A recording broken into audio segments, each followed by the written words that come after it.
여러분, 중국이 미래의 패권을 어디서 찾고 있다고 생각하세요?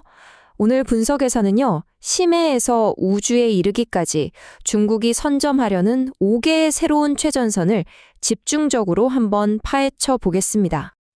자, 이건 무슨 먼 미래의 이야기가 아니고요. 바로 얼마 전에 실제로 있었던 일입니다. 영국 펠릭스토 항구에 거대한 중국 화물선 한 척이 조용히 들어왔어요. 바로 이스탄불 브리지호였죠. 이게 뭐 그냥 평범한 화물선 도착처럼 보이는데 왜 이렇게 중요했을까요? 왜냐하면 이 배의 도착이 단순한 물류 혁신, 그 이상이었기 때문입니다. 화면에 보이는 이 문장처럼 말이죠. 이건 새로운 권력의 최전선을 장악하려는 중국의 거대한 야망을 알리는 일종의 신호탄이었던 겁니다. 그래서 첫 번째 파트에서는요, 바로 이 사건의 배경이 된 북극부터 한번 들여다보겠습니다. 도대체 북극 항로 하나가 어떻게 세상을 이렇게 놀라게 할 수 있었을까요? 핵심은 바로 이 숫자 20에 있습니다. 이스탄불 브리지호가 기존의 수에즈 운하 대신 북극 항로를 이용했더니 무려 20일을 단축한 겁니다. 이건 그냥 시간 좀 아꼈네, 이 정도 수준이 아니에요. 세계 물류 지도를 완전히 새로 그릴 수 있다는 가능성을 보여준 정말 충격적인 사건이었던 거죠. 그런데 이 북극 항로 개척은요, 사실 거대한 빙산의 일각에 불과합니다. 중국이 미래 패권을 잡기 위해 집중하고 있는 5대 최전선이 있어요. 바로 심해, 북극, 우주, 기술 및 사이버, 그리고 금융입니다. 지금부터 하나씩 살펴보겠습니다. 자, 그럼 먼저 눈에 보이는 물리적인 영역부터 시작해 볼까요? 바다 가장 깊은 곳과 지구에서 가장 추운 곳, 바로 심해와 북극입니다. 이곳은 미래 산업의 피와 같은 엄청난 자원의 보고라고 할 수 있죠. 두 곳에서 노리는 목표는 아주 명확하게 나뉩니다. 심해에서는 전기차 배터리나 첨단 산업에 꼭 필요한 핵심 광물을, 그리고 북극에서는 어마어마한 양의 에너지 자원과 아까 봤던 새로운 무역 루트를 동시에 확보하려는 거죠. 중국의 심해 전략, 이게 정말 치밀합니다. 국제기구에 자금을 대면서 목소리를 키우고요. 세계에서 가장 큰 조사선단을 굴리면서 바닷속 지도를 샅샅이 그리고 있죠. 이게 그냥 지도 그리는 게 아니라 유사시엔 잠수함 작전 같은 군사적 목적으로도 얼마든지 쓸 수 있다는 얘기거든요. 서방이 환경 문제 때문에 망설이는 동안 중국은 다른 개발도상국들을 자기 편으로 만들면서 채굴의 속도를 내고 있습니다. 북극 전략에는 아주 멋진 이름도 붙였습니다. 바로 빙상 실크로드죠. 여기서 핵심 파트너가 누구겠어요? 바로 러시아입니다.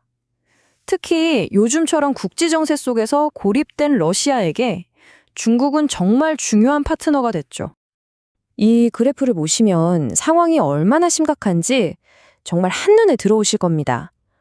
얼어붙은 북극해를 뚫고 나가는데 꼭 필요한 쇄빙선 숫자를 보세요. 미국이 딱 2척. 그런데 중국과 러시아를 합치면 40척이 넘습니다. 이건 뭐 게임이 안 되는 수준이죠. 자, 이제 전쟁터가 바뀝니다. 땅이랑 바다를 넘어서 이제는 보이지 않는 곳, 바로 디지털과 우주로 무대가 옮겨가고 있어요. 여기서 미래의 규칙을 누가 먼저 쓰느냐를 두고 치열한 경쟁이 벌어지고 있습니다.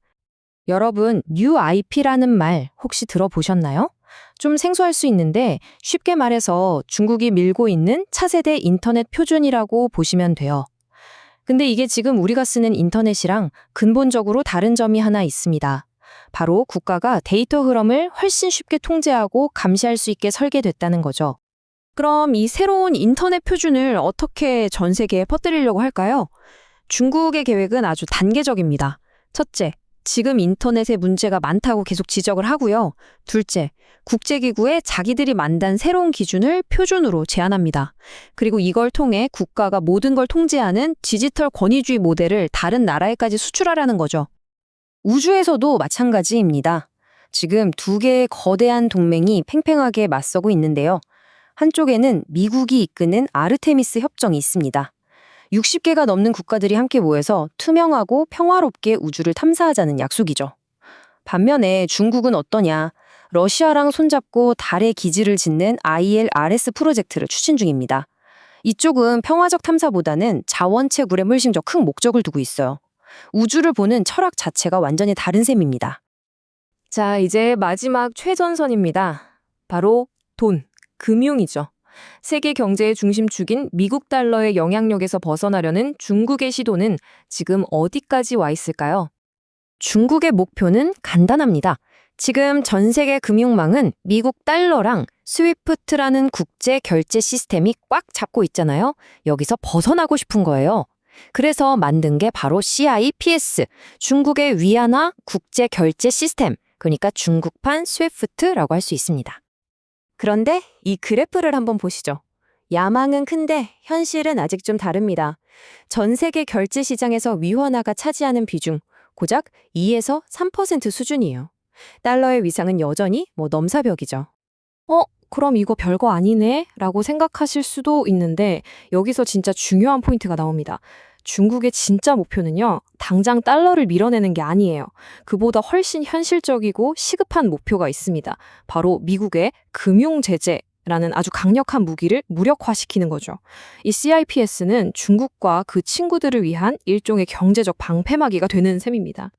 자, 이렇게 심해부터 금융까지 5개의 최전선을 모두 살펴봤습니다.